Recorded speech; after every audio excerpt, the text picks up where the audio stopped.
हे hello one, कैसे आप सभी लोग। मैं हूं आपका अपना भाई समझादू भैया। दोस्तों लास्ट वीडियो में हमने डिस्कशन करा था कि भैया एक कॉइन डीलिस्ट होता ही क्यों है और आपको ये पहले कैसे पता लग सकता है कि आगे जाके आपका ये पर्टिकुलर कॉइन डीलिस्ट हो सकता है। तो आज का टॉपिक भी इसी के सिमिलर है और ये टॉपिक मुझे आप ही में से मेरे छोटे बड़े भाई ने सजेस्ट करा है, कॉइन लिस्टिंग। यानी कि अगर आपको ये पहले ही पता लग जाए कि आपका ये छोटा कॉइन आगे जाके किसी बड़े एक्सचेंज पे जैसे बाइनेंस, होबी, बाइबिट, कॉइनबेस, इन पर लिस्ट हो सकता है। आपको अगर ये इन्फॉर्मेशन 15-20 दिन या महीने 2 महीने पहले ही पता लग जाए तो भैया आपकी तो चांदी चांदी है। बिकॉज जैसा आपको पता है कि कॉइन लिस्टिंग की खबर जैसे ही मार्केट में आती है उस कॉइन में हमें पंप देखने को मिल जाता है। तो आज का टॉपिक इसी के ऊपर है। तो वीडियो को आगे बढ़ाते हैं, सीधा वीडियो को शुरू करते हैं। पहले मार्केट की अपडेट ले तो भैया मार्केट में फिर से हमें एक अच्छी खासी गिरावट देखने को मिल रही है। लगभग बीटीसी में 8 से 9% का डंप आया है। इथेरियम भी लगभग 10-11% तक डंप हुआ है। अब इस डंप के पीछे का कोई स्पेशल रीजन नहीं है कि भैया मार्केट से कोई ऐसी अपडेट निकल के आई, न्यूज आई जिसकी वजह से मार्केट में धड़ाम से हमें गिरावट देखने को मिली। सिर्फ अनयूजुअल सेलिंग एक्टिविटी वेल्स की तरफ से, शार्क्स की तरफ से देखने को मिल रही है, जो कि टेलीग्राम पर मैं आपके साथ शेयर भी कर रहा हूं कि भैया यहां पर देखो इतने मिलियन में जो सेलिंग अभी हुई है, जिसकी वजह से हमें एक सेलिंग प्रेशर मार्केट पर देखने को मिल रहा है। यहां पर आपको याद हो हमने ये वाला चार्ट काफी पहले से डिस्कशन करना शुरू कर दिया था। हमारा जो पहला सपोर्ट जोन है वो अब फाइनली टूट चुका है, जो कि 18 से 19,000 वाला जोन था। आप देख सकते हो ये वाला जोन बीटीसी ने ब्रेक डाउन कर दिया है। इथेरियम भी लगभग हमारे इसी जोन के अंदर आ चुका है। यहां पर आप देख सकते हो यहां पर एक अच्छी लॉन्ग की पोजीशन बन सकती थी, लेकिन अभी मैं कोई भी लॉन्ग पोजीशन ओपन करने के लिए बिल्कुल भी आपको सजेस्ट नहीं करूंगा। हालांकि इतनी बड़ी गिरावट के बाद में जैसा आपको पता है कि थोड़ी बहुत रिकवरी भी हो जाती है। यानी कि अगर 8-10% तक बीटीसी गिरता है तो फिर से वो लगभग 4-5% तक पंप या फिर 5-6% तक पंप कर जाता है। थोड़ी बहुत हमें रिकवरी देखने को मिलती है। तो हमारे इस जोन से अभी ये रिकवर होता हुआ दिख रहा है। इसके अलावा यहां पर अगर आप देखोगे तो देख सकते हो ये वाला एक इंपॉर्टेंट सपोर्ट जोन है, जो कि है 18,800 के लेवल के आसपास का। यहां पर जो है बीटीसी ने इसका ब्रेकडाउन कर दिया, लेकिन जो क्लोजिंग है अभी तक इसके नीचे नहीं हुई है। क्लोजिंग आप देख सकते हो, मैं इसको थोड़ा सा यहां पर और कर देता हूं।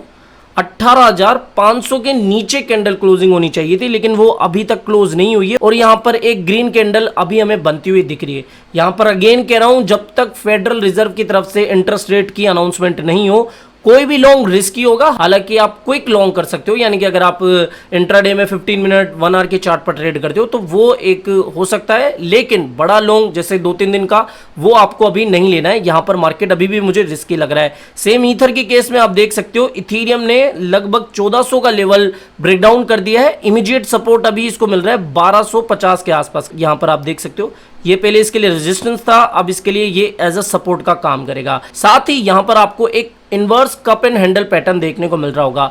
अब देखो टारगेट इसका निकालने जाऊं तो भैया एक खतरनाक ही गिरावट आपको इसमें देखने को मिल जाएगी। यहां से यहां तक कि अगर मैं हाइट लेता हूं, इसको ब्रेकडाउन पॉइंट पे लगाता हूं तो $800 तक भी, 800-850 तक भी इथेरियम जा सकता है। हालांकि पहले 17-18 जून को जब बीटीसी ने लगभग 17,700 के आसपास का लेवल टच करा था, तब इसने 887 का लेवल टच कर लिया था। तो बहुत कोई हैरान वाली बात नहीं हो जाएगी कि भैया इथेरियम 1,000 के नीचे आ चुका है, क्योंकि पहले भी इसने 1,000 का लेवल तोड़ के 800-850 के लेवल के आसपास हमें अपना रूप दिखाया है। तो यहां पर ये इन्वर्टेड जो कप एंड हैंडल पैटर्न बन रहा है उसका टारगेट ये हो सकता है। ओके, तो अभी जो सबकी निगाहें हैं वो है इंटरेस्ट रेट हाइक के ऊपर। अभी देखो एक्सपेक्टेशन तो है कि फेडरल रिजर्व जो है 75 बेसिस पॉइंटों के आधार पर इंटरेस्ट रेट बढ़ा सकता है, लेकिन चलो 100 तक भी आ जाए तब भी हम मान सकते हैं कि एक गिरावट आएगी। 100 से ज्यादा अगर हो गई तो भैया एक शार्प डंप, जो भी कुछ रिपोर्ट्स आपको देखने को मिल रही है ना, कुछ चंद ही रिपोर्ट है कि भैया बीटीसी 10,000 या फिर 8,000, फिलहाल तो ऐसा कोई चांस नहीं बन रहा है। हालांकि हम वर्स्ट के सिनेरियो मान के चल सकते हैं कि 13, 14, 16 इसके बीच में हमें बीटीसी देखने को मिलेगा। लेकिन अगर 100 बेसिस पॉइंटों से भी ज्यादा इंटरेस्ट रेट बढ़ाई जाती है तो वो बहुत ज्यादा अनएक्सपेक्टेड चीज होगी और इसकी वजह से मार्केट पर एक सडन सेलिंग प्रेशर देखने को मिल सकता है। ओके, लेकिन एकदम से बहुत बड़ा डंप आ जाए वो चीज हाल फिलहाल नहीं दिख रही। ठीक है, 75 बेसिस पॉइंट ये अभी मार्केट एक्सपेक्ट करके चल रहा है। आपको याद हो इलॉन मस्क ने ये कहा था कि a major Fed rate hike risk deflation के बारे में मैंने एक्सप्लेन करा था। और इन दिनों मैं आपको लर्निंग के ऊपर फोकस करने के लिए कह रहा हूं। मैंने काफी इंटरेस्टिंग टॉपिक आपके लिए लाए हैं। आप मेरी चैनल की प्लेलिस्ट में जाके इन वीडियोस को देख सकते हो। क्रिप्टो एजुकेशन, काफी एडवांस लेवल की चीजें आपको सीखने को मिलेगी। तो यहाँ पर इलॉन मस्क ने तो पहले ही वार्निंग दी हुई है। देखो ये 9 तारीख के आसपास का ट्वीट है और इलॉन मस्क ने ये चीज पहले ही वार्न कर दी है कि अगर फेडरल रिजर्व ज्यादा इंटरेस्ट रेट बढ़ाता है तो यूएस की इकोनॉमी में हमें डिफ्लेशन देखने को मिल सकती है। तो ये इलॉन मस्क की तरफ से बहुत पहले ही हमें वार्निंग दी गई थी। अगली अपडेट की बात करें तो ये डो क्वन से जुड़ी हुई है। जैसा हमें पता है कि साउथ कोरिया की कोर्ट ने इनके खिलाफ अरेस्ट वारंट जारी कर दिया था। फिर इसके बाद एक और खबर निकल के आई कि भैया जो मिनिस्ट्री ऑफ फॉरेन अफेयर है उन्होंने एक प्लान बनाया है कि अब इनका जो पासपोर्ट है वो भी कैंसिल कर दिया जाए, वो भी जब्त कर लिया जाए, जिससे कि ये सिंगापुर छोड़ के किसी और कंट्री में नहीं जा सके। अब यहाँ पे कहानी में ट्विस्ट आया है कि जो सिंगापुर की पुलिस है उनका ये कहना है कि डो क्वन अभी सिंगापुर में है ही नहीं, यानी कि वो या तो सिंगापुर छोड़ के कहीं बाहर जा चुके हैं या फिर वो सिंगापुर में ही कहीं छुपे हैं, क्योंकि वो अभी इस केस में पुलिस का कोऑपरेशन नहीं कर रहे हैं, पुलिस का साथ नहीं दे रहे हैं। तो कहीं ना कहीं ये जो केस है वो और भी ज्यादा पेचीदा हो सकता है और इसका सीधा असर पड़ेगा भैया टेरा की कम्युनिटी के ऊपर, टेरा के होल्डर्स के ऊपर। तो जो टेरा लूना क्लासिक के होल्डर्स है या फिर जो नया लूना आया है उसके होल्डर्स है, उनके लिए ये कहीं ना कहीं एक नेगेटिव अपडेट है। अगली अपडेट की बात करें तो जैसा हम सभी को पता है कि इस मंथ का जो लास्ट सबसे बड़ा इवेंट है वो है कार्डानो का वेसिल हार्ड फोक। तो अब कार्डानो का जो वेसिल हार्ड फोक है वो अपनी फाइनल स्टेज में आने ही वाला है या फिर आ चुका है। और कहीं ना कहीं अभी कुछ रिपोर्ट्स तो ये बता रही है कि भैया जैसे इसको देख लो आप कि trading expert says Cardano run toward $1 in play around Vasil hard fork. मैं इनको नहीं मानता, लेकिन यहां पर अभी अगर आप टेक्निकली देखोगे तो कार्डानो एक काफी अच्छे खासे सपोर्ट जोन में अभी है। अब यहां पर देखो चाहे वो कोई सा भी इवेंट हो, by the rumour cell the news, ये चीज हमें पहले से पता है। लास्ट वाला हार्ड फोक आपको याद हो, लास्ट सितंबर में जो लास्ट इनका हार्ड फोक हुआ था तब इसकी प्राइस में एक काफी खतरनाक डंप हमें देखने को मिला था। यहां पर मैं डेली टाइम फ्रेम पर आपको बताता हूं, जब इसका हार्ड फोक हुआ था उसके बाद से ही इसकी प्राइस काफी अच्छी खासी डंप हुई है।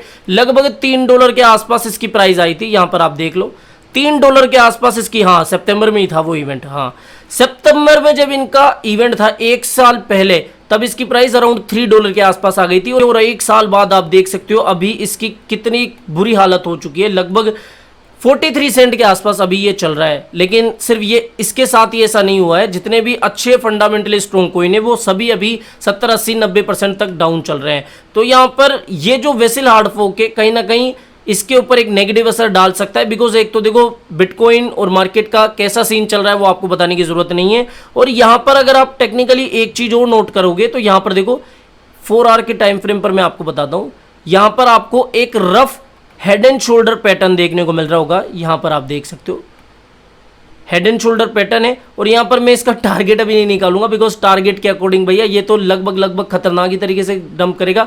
लेकिन फिर भी अभी इसका ये जो सपोर्ट जोन है, अगर मान के चलते हैं बिटकॉइन में एक खतरनाक डंप आता है और ये वाला सपोर्ट जोन भी इसको नहीं संभालता है, तो यहां पर से इसमें लगभग हमें अगेन 7 से 10% की गिरावट देखने को मिलेगी। और जो इसने हाल ही में यहां पर आप देख सकते हो 40 सेंट के आसपास का एक लोकल बॉटम बनाया था, ये इसको भी तोड़ के नीचे जा सकता है। ठीक है, नेक्स्ट अब हम बात करते हैं हमारे इंटरेस्टिंग टॉपिक के बारे में कि भैया हमें कैसे पता लगे कि ये पर्टिकुलर कॉइन हफ्ते 1.5 हफ्ते के बाद में या फिर 4-5 दिन के बाद में 2-3 दिन के बाद में बाइनेंस पे आने वाला है या फिर होबी पे आने वाला है, कूकॉइन पे आने वाला है। क्योंकि आपको पता होगा कि जैसे ही लिस्टिंग की अपडेट आती है ना तो वो कॉइन काफ़ी पंप करना स्टार्ट कर देता है, बिकॉज काफ़ी लोग पॉजिटिव हो जाते हैं कि भैया अब तो ये कॉइन इतने बड़े एक्सचेंज पे आ रहा है, मतलब इसका फ्यूचर ब्राइट है, अब इसके अंदर बड़ी वॉल्यूम आएगी। ठीक है, तो पहली चीज तो ये दिमाग से आप निकाल दो कि आपको 2-4 दिन पहले या फिर 6-7 दिन पहले ये पता लग जाएगा कि ये कॉइन अब बाइनेंस पे आने वाला है या फिर होबी पे आने वाला है।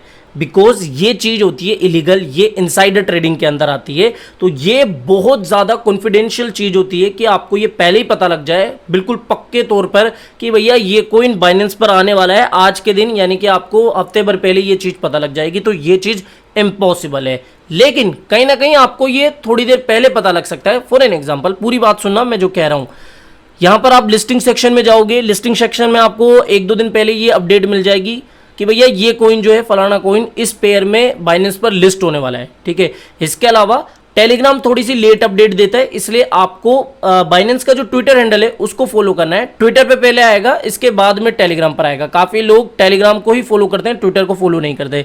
तो यहां पर भी आपको अपडेट मिल जाएगी कि भैया ये पर्टिकुलर कॉइन अब बाइनेंस पे आने वाला है, बाइनेंस की तरफ से ये अनाउंसमेंट आई है।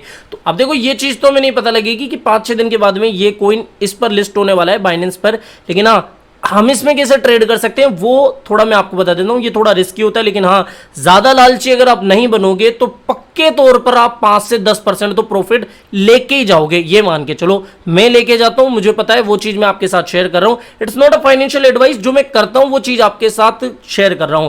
काफी लोग ऐसे होते हैं जो कि अपनी जो पर्सनल चीजें वो शेयर करना नहीं चाहते हैं या फिर करते भी नहीं है।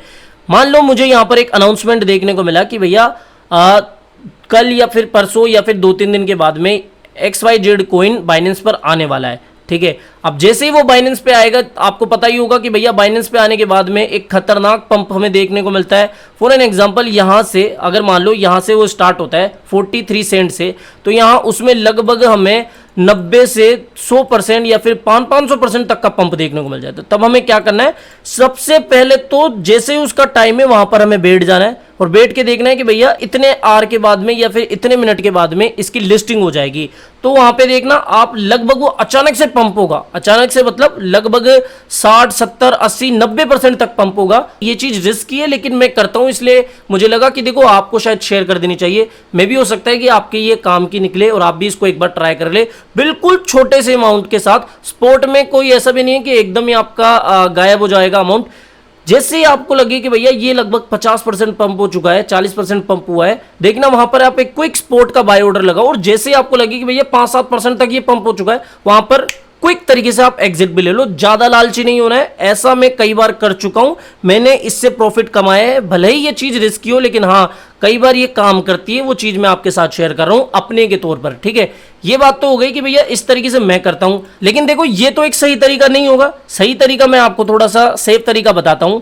बाइनेंस पर लिस्टिंग से पहले होबी पर या फिर कुकोइन पर इन कॉइन्स की लिस्टिंग पहले ही हो जाती है। याद रखना कि जब भी कुकोइन या फिर होबी जैसे बड़े एक्सचेंज किसी कॉइन को लिस्ट कर देते हैं, तो बहुत ज्यादा चांसेस हो जाते हैं, 60 से 70% से भी ज्यादा के चांसेस हो जाते हैं कि अब वो कॉइन बाइनेंस पर आने वाला है, ठीक है। जरूरी नहीं है कि एक कॉइन अगर होबी पे आ गया तो वो 100% बाइनेंस पे आएगा, लेकिन हाँ, पॉसिबिलिटी काफी ज्यादा बढ़ जाती है। यहां पर मैं बाइनेंस कुकोइन का कोई प्रचार नहीं कर रहा हूं, मैं यहां पर सिर्फ अपने नॉलेज के बेस पर, एक्सपीरियंस के बेस पर। और हाँ भैया, अगले महीने हमें 3 साल होने वाले हैं, हमारे यूट्यूब चैनल को 3रा साल हो जाएगा, ठीक है। तो जो मैंने इन 3 सालों में सीखा है वही आपको बता रहा हूं कि 60 से 70% चांसेस बढ़ जाते हैं। तो वहां पर हमें ये चीज पहले पता लग जाती है, महीने 2 महीने पहले, कि भैया ये चीज बाइनेंस पे भी हो सकती है, बाइनेंस पर भी इसकी लिस्टिंग हो सकती है, ठीक है। तो बस ये ट्रिक थी जो कि मुझे लगा आपके साथ शेयर करनी चाहिए कि भैया बड़े एक्सचेंजों पे जब भी लिस्ट होता है या फिर होबी, कुकोइन जैसे, कोइनबेस जैसे एक्सचेंजों पे अगर कोई लिस्ट हो जाता है, तो उसके बाद में बहुत ज्यादा चांसेस बन जाते हैं कि अब ये बाइनेंस पे भी आने वाला है, क्योंकि बाइनेंस टॉप एक्सचेंज है, लीडिंग एक्सचेंज है। तो इसके बाद में हमें उस कॉइन में एक खतरनाक पंप देखने को मिल जाता है, ठीक है। और फिर उससे पहले आप होबी वगैरह पे भी उसको थोड़ा बहुत उठा सकते हो जब भी वो आपको एक अच्छे खासे क्रैश प्राइस पर मिले, ओके। तो बस यही इंटरेस्टिंग टॉपिक था, छोटा सा टॉपिक। मुझे पता है कि आप में से काफी लोगों को ये चीज पहले से पता होगी, लेकिन मैं बार बार कह रहा हूं कि काफी लोग अभी नए मार्केट में आ रहे हैं जिनको बिल्कुल भी इसके बारे में नहीं पता। तो उनके लिए तो भैया किसी को तो वीडियो बनाना पड़ेगा ही ना, तो मैंने ही बना दिया। तो बस फिलहाल इस वीडियो में इतना ही। आई होप ये वीडियो आपको पसंद आया होगा। तो वीडियो पसंद आया हो तो डेफिनेटली वीडियो को लाइक करना है, चैनल आप ही का काम करते हो, चैनल को भी सब्सक्राइब करके रख लेना है। मिलते हैं जल्दी नई अपडेट के साथ। टिल देन, जय हिंद, जय भारत।